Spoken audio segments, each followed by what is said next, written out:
بسم اللہ الرحمن الرحیم۔ السلام علیکم۔ آج کا ہمارا ٹاپک ہے قیامت کی بڑی نشانی 2024، سعودی عرب میں پیش آنے والا واقعہ، عربوں کی ہلاکت۔ اللہ تعالیٰ قرآن پاک میں سورہ توبہ کی آیت نمبر 28 میں ارشاد فرماتے ہیں کہ اے ایمان والو، مشرکین ناپاک ہیں، لہٰذا اس سال کے بعد یہ مسجد حرام کے قریب نہ پھٹکنے پائیں۔ اگر تمہیں تنگ دستی کا خوف ہے تو یہ بعید نہیں کہ اللہ چاہے تو تمہیں اپنے فضل سے غنی کر دے، اللہ علیم اور کریم ہے۔ پیارے دوستو، قرآن پاک کی اس آیت مبارکہ میں یہ صاف صاف پتہ چلتا ہے کہ کوئی بھی کافر اور مشرک اللہ تعالیٰ کے حرمت والے مقامات اور پاکیزہ مقامات میں داخل نہیں ہو سکتا، لیکن اس کے باوجود حال ہی میں سعودی عرب کے اندر ایک ایسا واقعہ پیش آیا ہے جس سے سعودی حکومت نے اللہ تعالیٰ کے اس فرمان کی کھلے عام نافرمانی کی ہے، اللہ تعالیٰ کی قائم کردہ حدود کو توڑ کر اپنی ہلاکت اور بربادی کو آواز دی ہے۔ پیارے دوستو،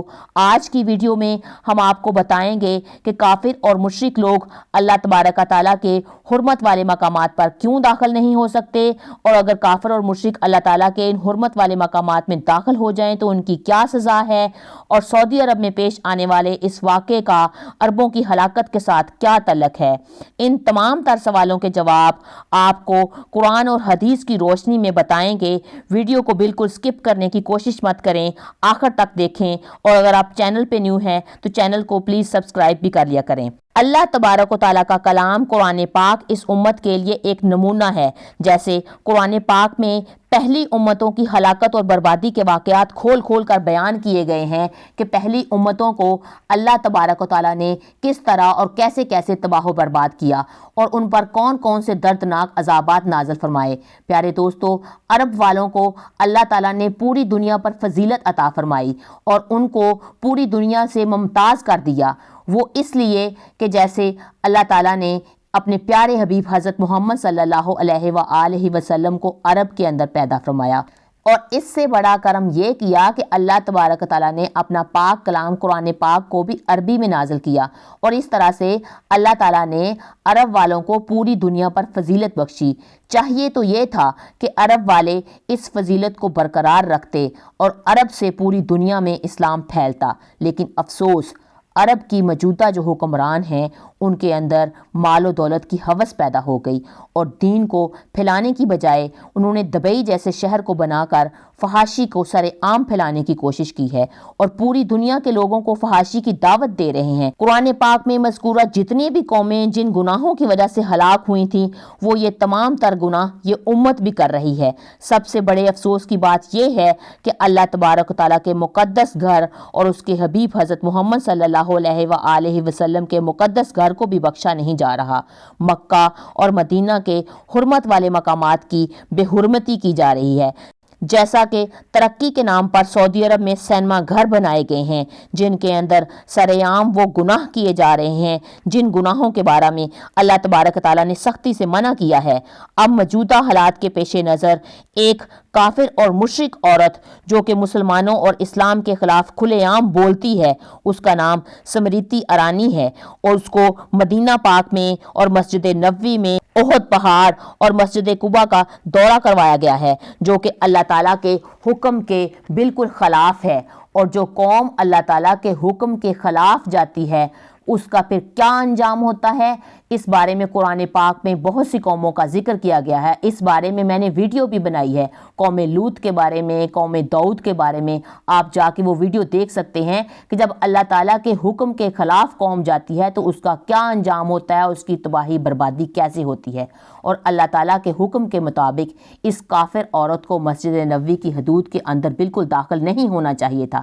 لیکن جب کسی قوم کا زوال شروع ہوتا ہے تو وہ قوم اللہ تبارک تعالیٰ کو للکارنے لگتی ہے اور کھلے عام اللہ تبارک تعالیٰ کی نافرمانی کرنا شروع کر دیتی ہے۔ اور ایسا ہی آج کے دور میں سعودی حکمران ترقی اور کامیابی کے نام پر کر رہے ہیں۔ اب وہ وقت دور نہیں جب عرب کی ہلاکت شروع ہو جائے گی، اور اللہ تعالیٰ کے حبیب حضرت محمد صلی اللہ علیہ وآلہ وسلم کا وہ فرمان سچ ہوگا کہ رسول صلی اللہ علیہ وآلہ وسلم نے ارشاد فرمایا کہ قرب قیامت میں عرب ہلاک ہو جائیں گے، اور عربوں کا ہلاک ہونا قرب قیامت کی ایک بڑی نشانی ہے۔ اس حدیث کے مطابق اگر دیکھا جائے تو آخرت کے اعتبار سے تو عربوں کا زوال شروع ہو گیا ہے، کیونکہ یہ لوگ اللہ تعالیٰ کے احکامات کو چھوڑ کر فحاشی کے اندر مبتلا ہو چکے ہیں۔ یہ نہ صرف خود اس فحاشی کے اندر مبتلا ہوئے ہیں بلکہ پوری دنیا کے لوگوں کو اس فحاشی کی طرف بلا رہے ہیں۔ اب وہ وقت دور نہیں ہے جب قرب قیامت کی یہ نشانی بھی پوری ہوگی اور عرب والوں کو عروج سے زوال کا سامنا کرنا پڑے گا، کیونکہ جب ہم اللہ تعالیٰ کے حکم کو مانتے نہیں ہیں، اس کے خلاف جاتے ہیں، پھر اس کی سزا تو ملنی ہی ہوتی ہے۔ اب بات کرتے ہیں کہ کافر اور مشرک لوگ اللہ تعالیٰ کے مقدس مقامات میں کیوں داخل نہیں ہو سکتے، اور اگر داخل ہو جائیں تو ان کی کیا سزا ہے، اور اللہ تعالیٰ کے نبی حضرت محمد صلی اللہ علیہ وآلہ وسلم نے کافروں کے داخلے پر پابندی کب اور کیوں لگائی؟ مکہ اور مدینہ اللہ اور اس کے حبیب کا وہ مقدس مقام ہے جو دنیا میں سب سے زیادہ پاکیزہ ہے۔ اس پاکیزہ مقام پر وہی لوگ جا سکتے ہیں جو خود پاکیزہ ہوں، جیسے کہ اللہ تعالیٰ نے قرآن پاک کے بارے میں ارشاد فرمایا ہے کہ اس کتاب کو صرف وہی شخص ہاتھ لگا سکتا ہے جو پاکیزہ ہو، صرف وہی اس کو چھو سکتے ہیں۔ اسی طرح اللہ تعالیٰ کا گھر اور اس کے حبیب حضرت محمد صلی اللہ علیہ وآلہ وسلم کا گھر بھی پاکیزہ ہے۔ یہاں صرف وہی لوگ جا سکتے ہیں جو ایمان والے ہیں، ایمان کی وجہ سے پاکیزہ اور مقدس ہوں۔ یہی وجہ ہے کہ مکہ اور مدینہ میں مسلمانوں کے علاوہ کوئی اور شخص داخل نہیں ہو سکتا، کیونکہ کافر اور مشرک لوگوں کو اللہ تعالیٰ نے ناپاک اور نجس قرار دیا ہے۔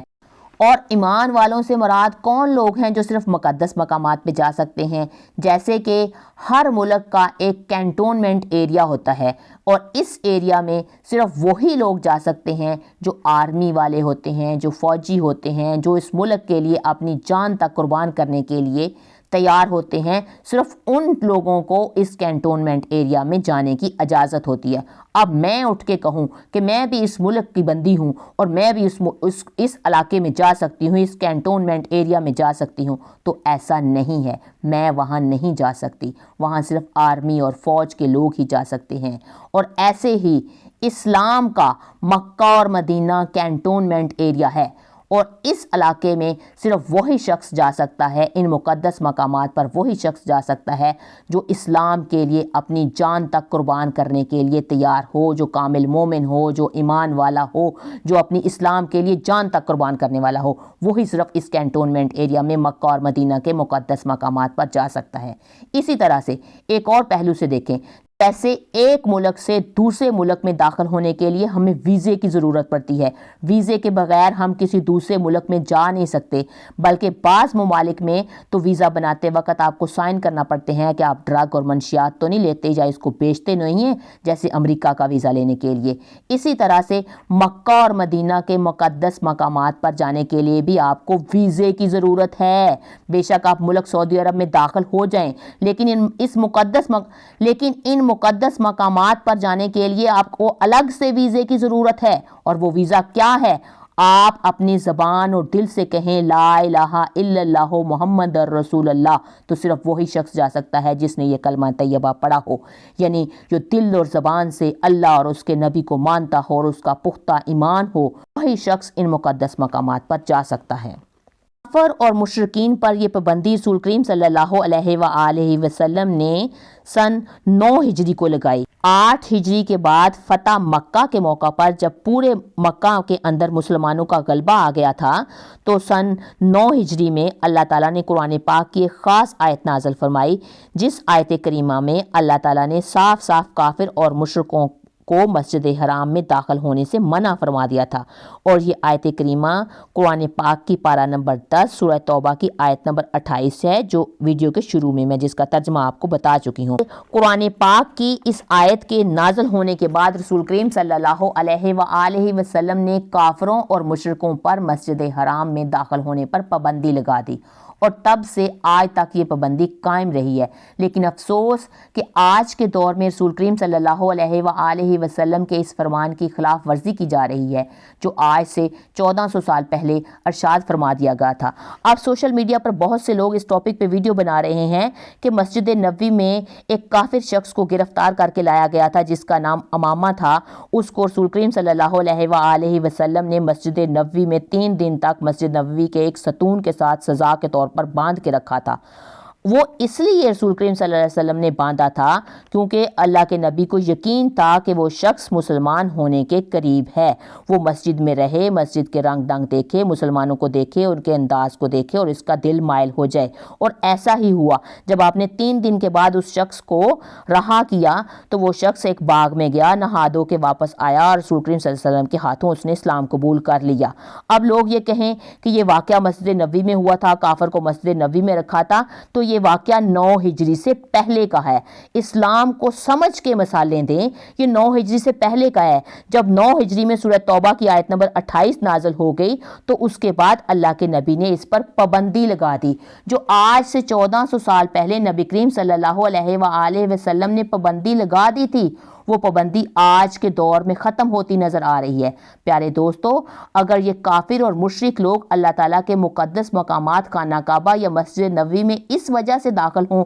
کہ وہ اس کو نقصان پہنچا دیں گے تو ان کو قتل کرنے کا حکم ہے۔ اگر کوئی اس ارادے سے داخل نہ ہو، اس کی سزا یہ ہے کہ اس کو ملک بدر کر دیا جائے اور دوبارہ اس کا داخلے پر پابندی عائد کر دی جائے۔ اللہ تعالیٰ سے دعا ہے کہ اللہ تعالیٰ ہمیں اپنے احکامات کے مطابق زندگی گزارنے کی توفیق عطا فرمائے، ان تمام تر گناہوں سے بچنے کی توفیق عطا فرمائے جن گناہوں کے اندر یہ لوگ پہلی قومیں مبتلا تھیں اور اللہ تعالیٰ کے دردناک عذاب کی وہ مستحق قرار پائیں۔ اللہ تعالیٰ ان سے ہمیں محفوظ رکھے، آمین۔ اب قرآن اور حدیث کی روشنی میں پورے واقعہ کو کھول کے میں نے آپ کے سامنے بیان کر دیا ہے۔ اب آپ